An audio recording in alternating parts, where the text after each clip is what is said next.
되었습니다. 자, 이제 우리 하나님 말씀 보겠습니다. 창세기 45장 5절, 그리고 14절에서 15절, 19절에서 24절 말씀이 되겠습니다. 당신들이 나를 이곳에 팔았다고 해서 근심하지 마소서, 한탄하지 마소서. 하나님이 생명을 구원하시려고 나를 당신들보다 먼저 보내셨나이다. 자기야, 오 베냐민의 목을 안고 우니, 베냐민도 요셉의 목을 안고 우니라. 요셉이 또 형들과 입맞추며 안고 우니, 형들이 그제서야 요셉과 말하니라. 이제 명령을 받았으니 이렇게 하라. 너희는 애굽 땅에서 수레를 가져다가 너희 자녀와 아내를 태우고 너희 아버지를 모셔오라. 또 너희의 기구를 아끼지 말라. 온 애굽 땅에 좋은 것이 너의 것임이니라. 이스라엘의 아들들이 그대로 할세. 요셉이 바로의 명령대로 그들에게 수레를 주고 길 양식을 주며 또 그들에게 다 각기 옷 한 벌씩을 주되 베냐민에게는 은 300과 옷 5벌을 주고 그가 또 이와 같이 그 아버지에게 보내되 순하기 10필에 애굽의 아름다운 물품을 실리고 암나기 10필에는 아버지에게 길에서 드릴 곡식과 떡과 양식을 실리고 이에 형들을 돌려보내며 그들에게 이르되 당신들은 길에서 다투지 말라 하였더라. 아멘. 자, 이제 우리 창세기 시리즈 올해는 끝을 내야 되겠죠. 그래서 이어가도록 하겠습니다. 이제 45장을 통해서 오늘 우리에게 주시는 하나님의 마음을 듣는 시간이 되었으면 좋겠습니다. 자, 여러분, 이 회복이라는 말, 회복, 뭐 restoration이라고 할 수도 있고 그 다음에 recover이라고 할 수도 있는데요. 이 회복이라는 말을 떠올릴 때 우리는 그 회복의 한계를 어디까지 보면 될까요? 회복은 어디까지 되는 걸까요? 병으로부터 우리가 회복된다 하듯이 갈등 관계를 회복할 때라든지 부서진 물건을 복구할 때 도대체 여러분 어디까지 우리는 회복할 수 있을까요? 사실 회복이라는 말을 쉽게 사용하지만 그래 우리 회복해야지, 우리 관계를 회복해야지, 또 고통으로부터 회복되어야지 라고 말을 하는 것은 쉽지만 질병이든 관계에서 오는 갈등이든 부서진 어떤 것이든 사실 회복이 100% 되어지리라고 생각하기는 참 쉽지 않습니다. 그리고 어쩌면 어떤 것은 아예 회복 불능으로 여겨지는 것들도 있지요. 소위 말하는 엎질러진 물이나 깨어진 와인잔 같은 것은 그걸 어떻게 회복시킨다는 것 자체가, 복구된다는 것 자체가 의미가 있을까 하는 생각이 드는 것들도 있습니다. 그래서 회복이라는 말은 쉽게 할 수 있지만 그래서 사실은 참 어려운 과정이구나 하는 걸 발견하게 되죠. 그렇죠? 만약 1,590만 달러 이게 이런 돈이 가능한지도 잘 모르겠는데요. 190억 원에 경매되었다라고 하는 그 스트라디바우스의 그 바이올린 같은 경우는, 스트라디바우스의 그 바이올린은 만약에 누가 그걸 떨어뜨려 가지고 이 핑거보드가 부러졌다고 해본다면 그걸 복구한다고 회복된다라고 말할 수 있을까요? 예, 그런 1,590만 불짜리는 부러져 본 일이 없어서 어떻게 될지는 잘 모르겠습니다만 참 이런 경우에 회복한다라는 것, 복구한다는 것이 한번 상하고 깨어진 것을 온전히 회복한다라는 것이 과연 인간적으로 어디까지 가능할까 하는 생각이 들기도 합니다.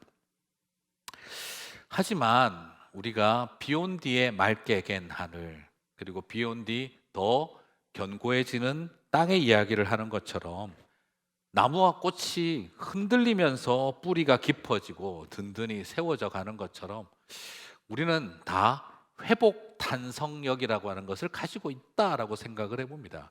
떨어졌지만 튀어오를 힘이 있고 접혔지만 펴지는 회복 탄성력이 있고 쓰러졌지만 일어날 수 있는 힘이 있다라는 거지요.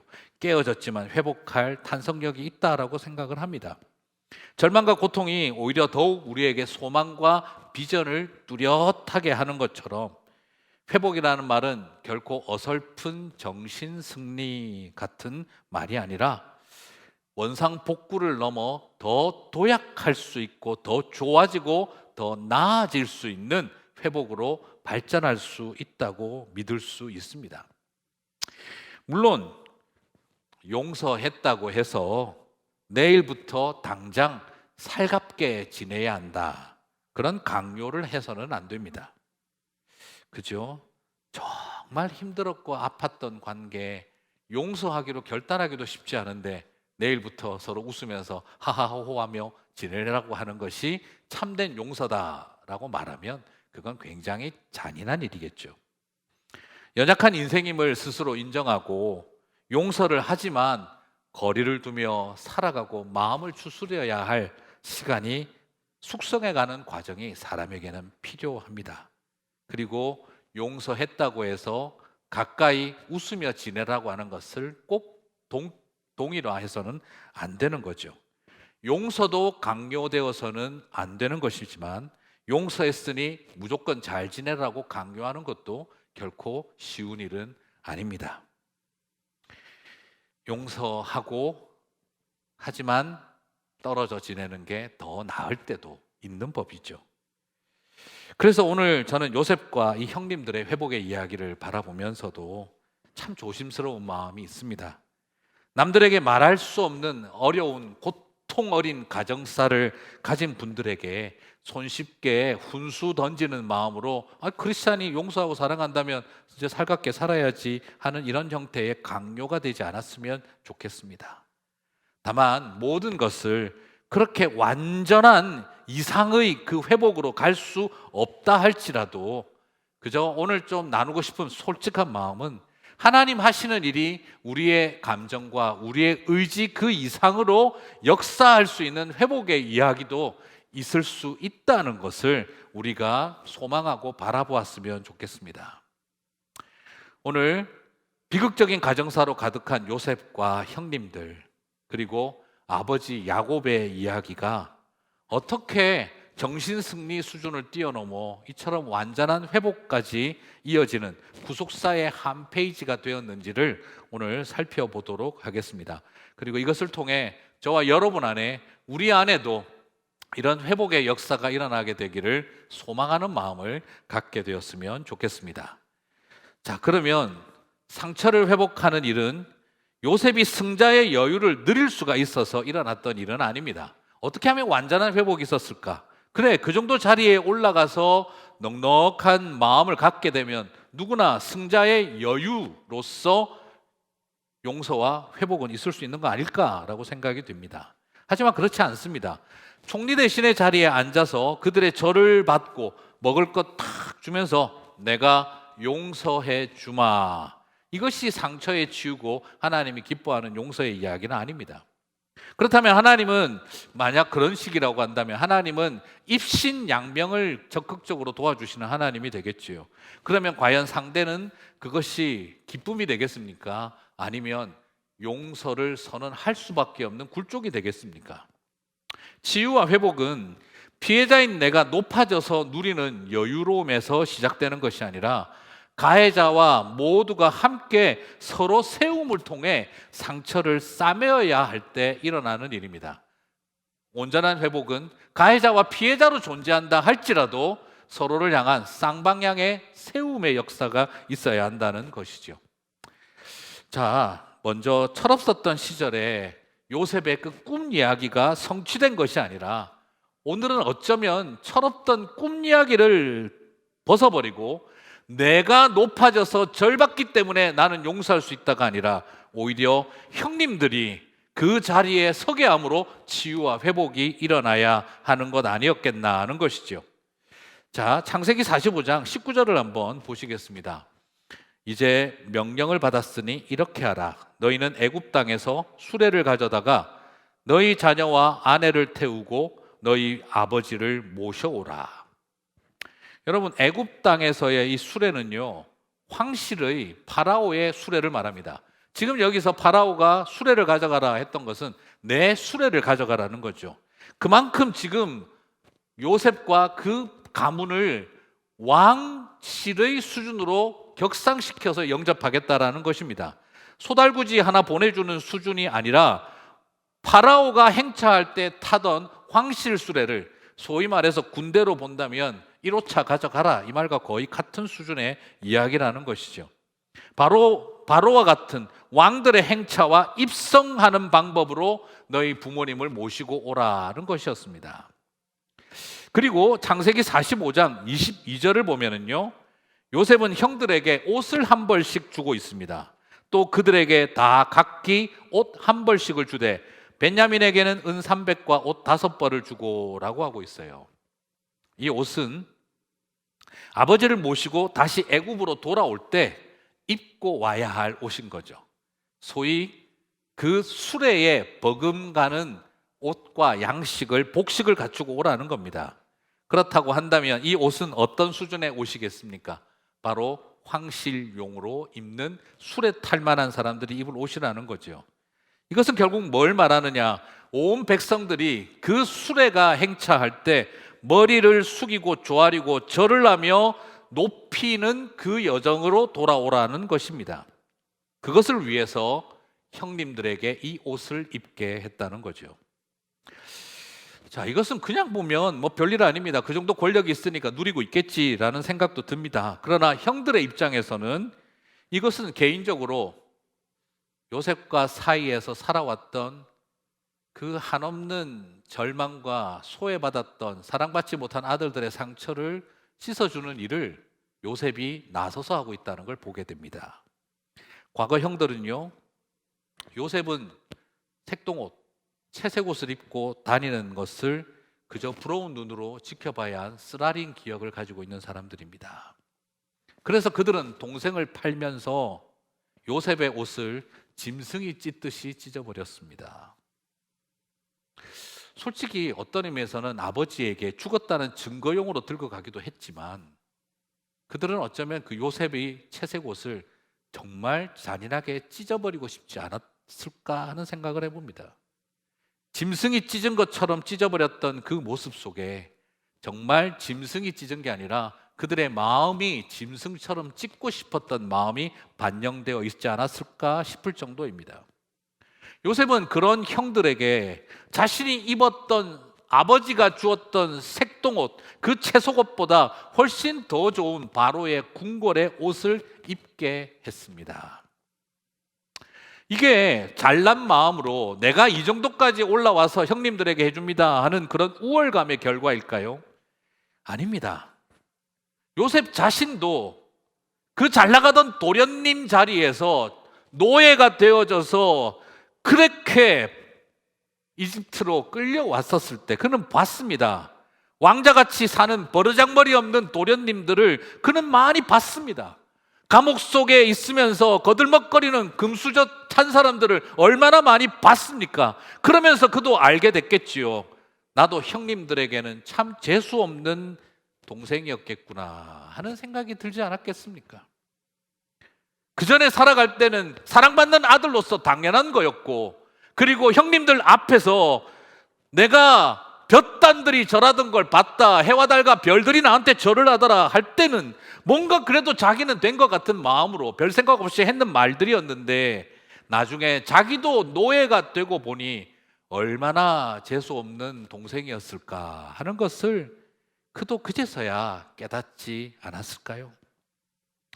그래서 그는 형님들의 그 빈 마음, 채색옷 때문에 찢어졌던 그 마음, 그 상처를 감싸줄 옷을 그는 입혀주고 싶어 하는구나 하는 것을 발견하게 됩니다. 애굽의 총리 대신 좀 되는 나와 형님들의 급을 맞추려고 한 것이라기보다는 그 여정을 겪고 온 요셉은 채색옷 입지 못한 한을 품었던 형님들, 그 마음에 동생으로서 이제 그 형님들을 존중해주고 있는 것이었죠. 저는 이것이 요셉과 형님들 사이에 일어나는 치유의 역사로 보고 싶습니다. 이제 그의 목표는 형님들에게 절을 받는 것을 넘어서 이젠 형님들이 절을 받는 자리에 세우고 싶어 합니다. 그는 꿈야기하면서 형님들의 가슴에 또 못을 박았던 사람이지요. 해와 달과 별들이 절을 하더이다. 형님들의 볕단이 나한테 절을 하더이다 하는 이야기를 하던 사람이었습니다. 그리고 그는 결국 형님들의 절을 받는 것이 자기 인생의 승리와 성공인 것처럼 착각했을런지도 모릅니다. 그러나 형님들이 자기 앞에서 절하는 모습을 봤지만 이제 그는 그것으로 만족하는 것이 아니라 그 형님들이 절을 받는 자리에 가게 되기를 소망하고 있습니다.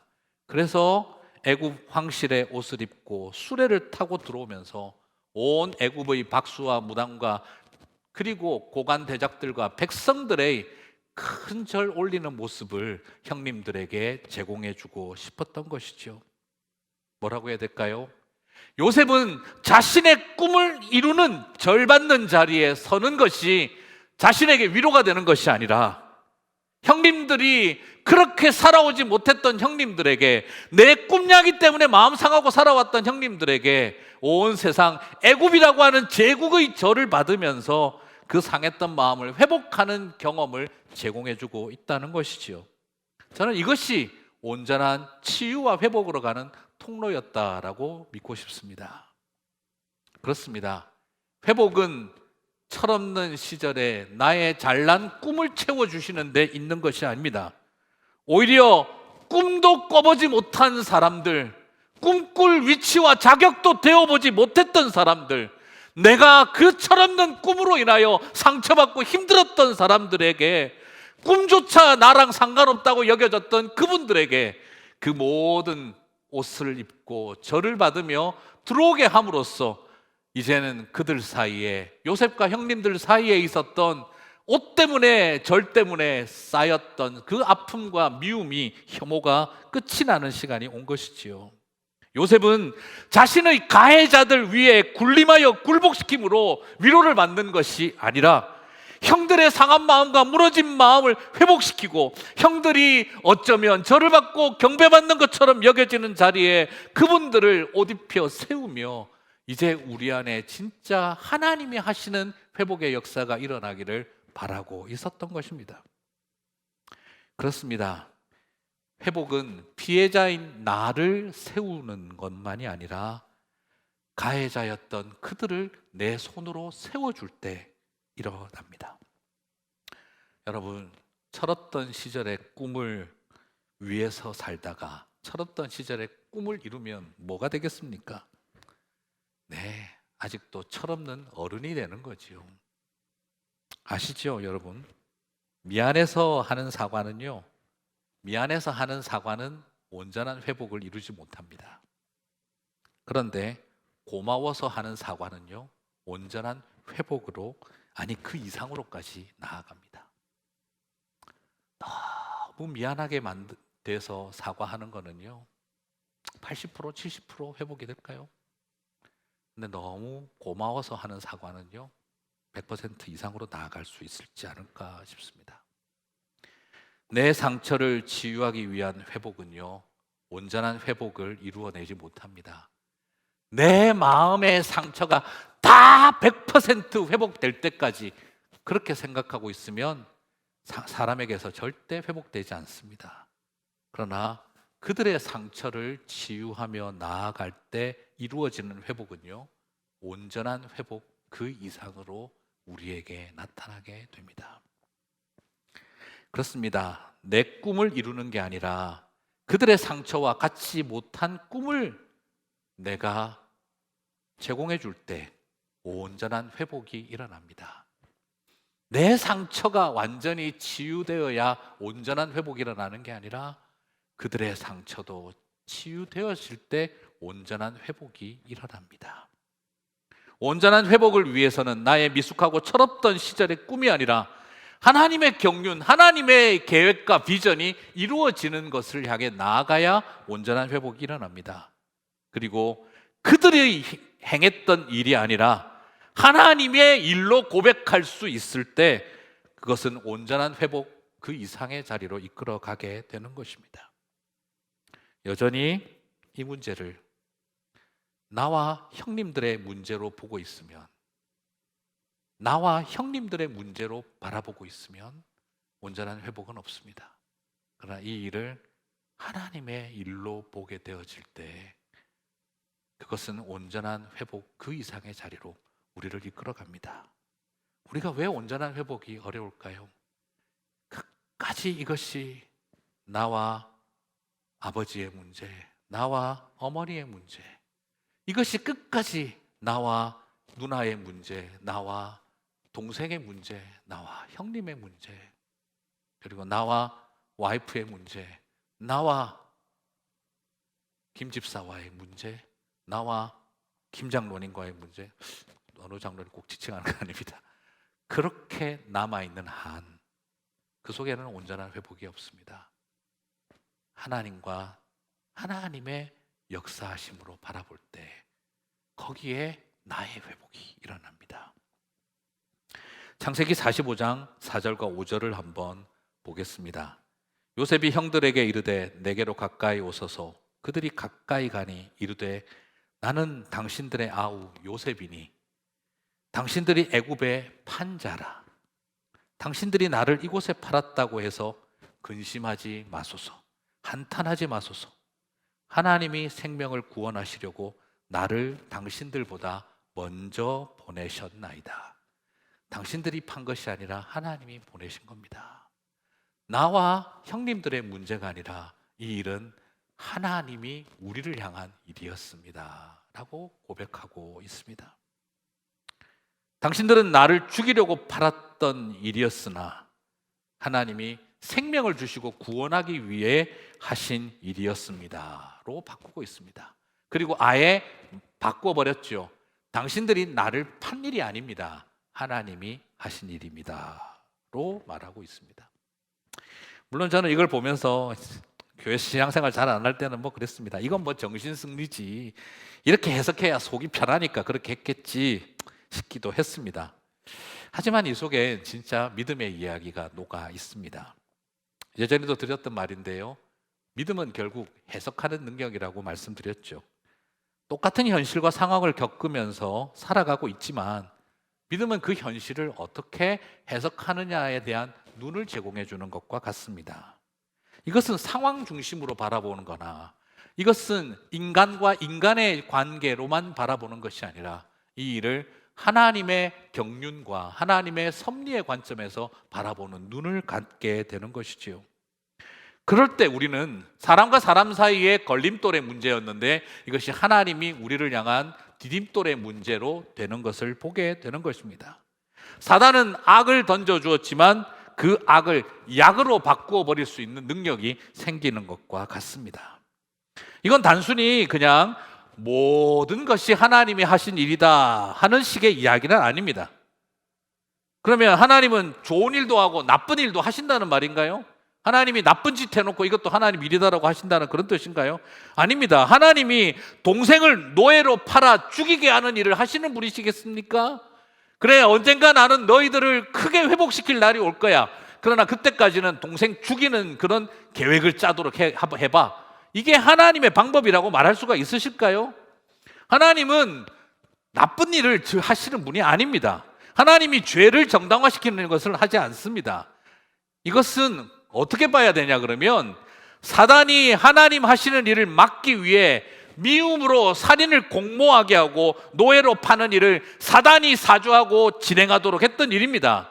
하지만 하나님 하시는 일은 뭐냐? 하나님은 나쁜 짓을 하시면서 하나님의 일을 만들어가는 분이 아니라 사단이 망치려고 작정하고 해놓은 그 나쁜 짓조차 하나님의 구원의 일로 승화시켜내고 변혁시켜내시는 섭리하시는 분이라는 겁니다. 하나님이 여러분을 크게 들어 쓰시려고 어렸을 때부터 조폭 부모 슬하에 태어나 버려져서 고아원 가게 하고 길거리 소년이 되어 범죄 배우고 깜빵에 들락날락 거리도록 계획을 하실까요? 언젠가 크게 들어 쓰시기 위해서. 그래서 감옥에서 칼치만 2번 맞고 마약 중독되어 죽을 뻔하다가 비몽사몽 가운데 예수님 만나고 성령님 체험해가지고 은혜를 간증하며 하나님이 나를 이렇게 세계적인 전도자로 마약하는 청소년들과 조폭으로 살아온 아이들에게 복음을 전하게 하시기 위해서 하나님은 내 인생을 그렇게 만들어 오셨다라고 한다면 그게 하나님이 선한 방법일까요? 잔인하고 애매하고 참 지독하게 비정한 방법이라고 해야 될까요? 하나님이 그런 일을 하시는 게 아닙니다. 이게 바로 뭐냐? 사탄이 약 올라 아주 죽을 일인 거죠. 뭡니까? 망하게 하려고, 망쳐버리게 하려고, 절망시키게 작전 다 짜가지고 완전히 패인 만들어놨는데 내 계획이 다 성공했다고 생각하는데, 이제 이 사람은 분노와 원망에 떨면서 그냥 하나님을 향해서 미워하고 사람들을 향해 저주를 품고 살아갈 텐데, 목사든 장로든 집사든 권사든 그런 거 다 잊어버리고 분노 덩어리로 딱 만들어놨는데, 이게 왜 갑자기 하나님을 만나서 이 모든 것이 다 하나님의 은혜였다라고 고백해버리고 있을까? 사탄이 진짜 화가 나는 거예요. 계획이 틀어진 것도 억울해 죽겠는데, 다 죽인 영혼 살아서 빼앗긴 것도 속 터져서 죽겠는데, 내가 한 일도 하나님 하신 일이라고 해버리니 속 터지는 거죠. 이겁니다. 사탄이 야곱의 가문 이스라엘 자손들이 미움과 살해로 가득하여 완전히 분열시키는 공작을 다 해놨는데, 하나님이 이것을 생명을 살리기 위한 구원 사역이 되게 했다라고 고백을 해버린 거지요.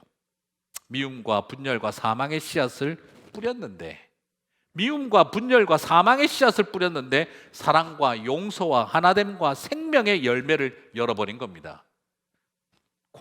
사탄이 콩 심어놨는데 하나님이 팥나게 해버리신 거죠. 그래서 완전한 관계의 파괴 작전의 핵심이 완전한 관계의 회복의 핵심으로 변화되어 버린 것입니다. 이것이 바로 나와 너의 문제, 인간과 인간의 문제, 그렇게 집중하고 있던 우리, 내가 용서할 것인가? 형님은 어떻게 반응할 것인가? 형님이 미안하다 그러면 나는 어떻게 반응할 것인가? 내가 미안하다 그러면 아버지는 어떻게 하실까? 어머니는 어떻게 하실까? 내가 미안하다 하면 자식은 어떻게 반응할까가 아니라, 이 일은 하나님의 일이었다라고 보는 싸움이었다라는 거죠. 이것이 우리를 온전한 회복으로 이끌어 가더라는 것입니다. 자, 이 정도면 다 이루었잖아요. 하지만 완전한 회복을 이룬 다음에 주의해야 할 것이 있습니다. 창세기 45장 24절입니다. 이런 회복을 하고 목을 끌어안고 입을 맞추고 서로 대화를 나눈 자리에서 그는 말합니다. 이에 형들을 돌려보내며 그들에게 이르되 당신들은 길에서 다투지 말라 하였더라. 참 재미있는 표현이죠. 길에서 싸우지 마라.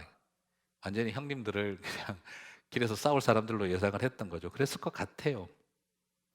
여러분, 완전한 회복과 용서를 경험하고 나서도요, 감사가 넘치는 상황이 와도요, 사람은 희한하게 엄청난 은혜가 임해도 누구 때문에 이 일이 일어났는지를 자꾸 따지고 싶어 하는 게 사람의 마음입니다.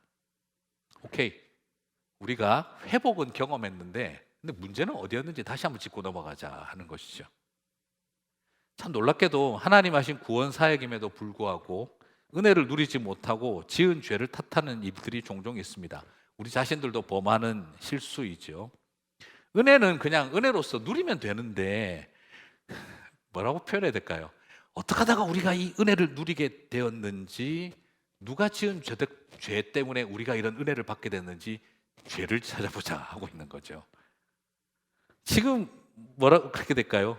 자, 은혜 받은 것은 감사한데 우리가 누구 잘못 덕택에 이 은혜를 받게 됐는지 범인을 잡자, 이렇게 지금 하는 거죠.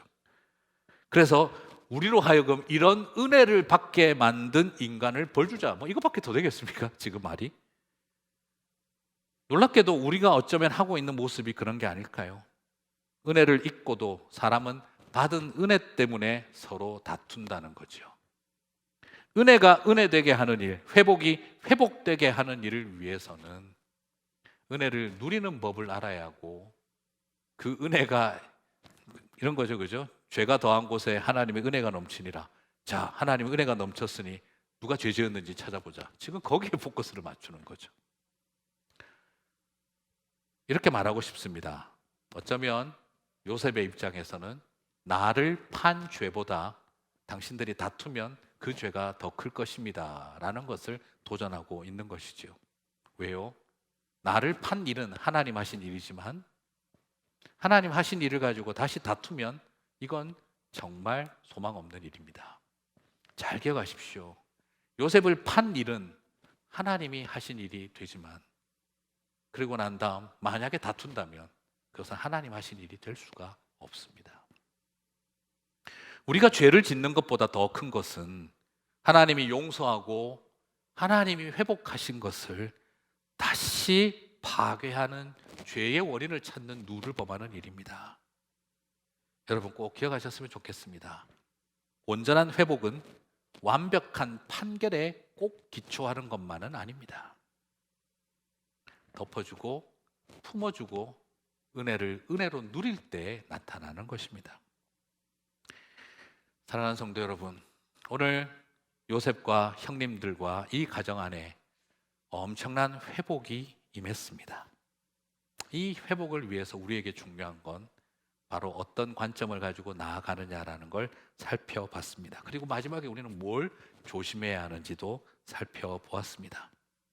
오늘 저와 여러분에게 이 놀라운 이야기들이 자리 잡게 되기를 간절히 소망합니다.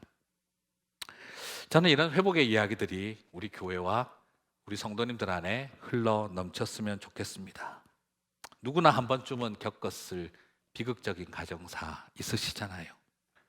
그 어려운 회복을 쉽게 던지는 훈수처럼 우리가 말하지 않았으면 좋겠습니다. 모든 어려움은 다 극적으로 극복하시고 성도는 무조건 온전한 회복을 해야 한다 하는 그런 이야기를 하고 싶지는 않습니다. 하지만 그래도 어렵지만 어떤 일들은 용서하고 멀리 있음으로 서로에게 더 큰 행복이 될 수 있겠다라고 생각합니다. 하지만 용서하고 다시 온전한 회복, 그 이상까지 나아갈 수 있는 일도 있다는 것을 포기하지 않았으면 좋겠습니다. 그냥 우리는 적당히 용서하고 적당히 살갑게 지내면 되는 것이 회복인 것처럼 너무 낮은 기준을 가지고 살아왔기 때문입니다. 진짜 그렇습니다. 저도 실제로 그렇게 합니다. 용서해도 만나지 마세요. 용서해도 멀리 지내는 것이 서로에게 더 좋습니다. 그렇게 상담하고 권할 때도 많이 있습니다. 하지만 어떤 때는 온전한 회복 그 이상까지 하나님이 하실 수 있다는 걸 포기하지 않았으면 좋겠습니다. 이 사람을 용서하고 사랑한다는 건 남편으로서, 때로는 아내로서 죽어도 못할 것 같은 일들이 우리 안에 있잖아요. 하지만 50%, 60%의 회복이 아니라 어떤 때는 하나님이 100% 이상의 회복의 자리로 우리를 이끌어갈 수 있는데 우리가 그것을 여전히 너와 나의 문제로만 바라보고 있을 때에는 해결할 수가 없잖아요. 때로는 자식과의 관계, 그냥 별일 없다는 소식만 들으면 됐다 생각하고 서로 이야기하지 않고 안 보고 사는 게 속편하겠다 싶은 마음 드실 때도 있을 거예요. 하지만 나와 아들의 문제, 나와 자식의 문제로만 바라보는 것이 아니라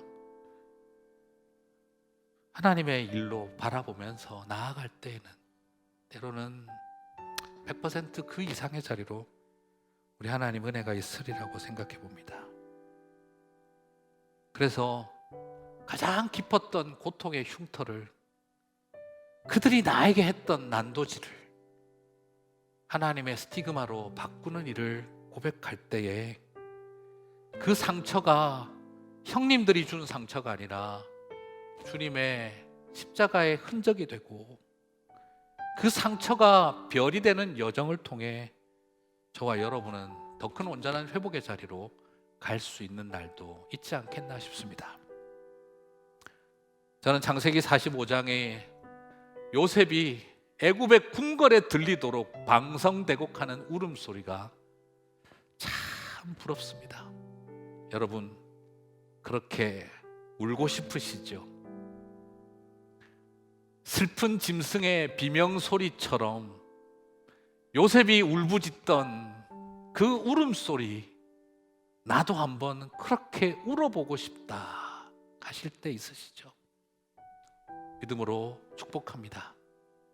꼭 언젠가 어디서든, 그것이 그분의 무덤에서든, 그것이 어느 산자락에서든, 그것이 어느 기도원 마루바닥에서든, 요셉이 그렇게 서럽게 슬픈 짐승의 비명소리처럼 울었던 울음소리를 하나님 여러분에게 허락해 주실 줄 믿습니다. 그래서 오늘 얼굴을 부비고 목을 끌어안고 입을 맞추는 그 아름다운 이야기가 저와 여러분 안에도 일어나게 될 줄 믿습니다. 그날을 바라보고 오늘 창세기 45장의 이 아름다운 이야기를 하나님, 우리의 이야기가 될 수 없을까요? 기도하시는 저와 여러분 되시기를 주님의 이름으로 축복합니다. 우리 같이 오늘 말씀 붙들고 기도하며 나갔으면 좋겠습니다.